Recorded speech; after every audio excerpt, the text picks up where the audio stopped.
Dr. Benjamina Pereira. Kathleen Ann Tehemel. Francisco Monserrat. Russell Asoy Mantiso Malpo. Si Ronald M. Salvador.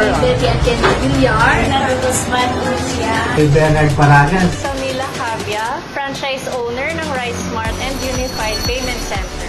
Tara na! Pasok na sa Unified Payment Center! Anong business yung pwede kong ialok? Then ito nga, eventually, lumabas tong Unified Products and Services. So, in-offer namin, sir, na franchise business.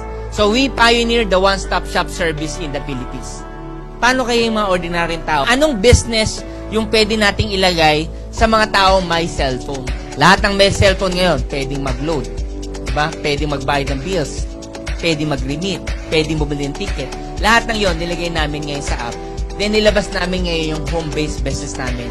Na katulad mong ordinaryong tao, na wala ka pang 600,000, na may cellphone ka, pwede mong simulan yung business mo. So, nag-deploy kami, Philippines. Actually, pumutok talaga yung concept namin. Wala po kaming partner na hindi kami partner. Pwede kang magnegosyo sa Unified Products and Services. Mura na! Kalidad pa!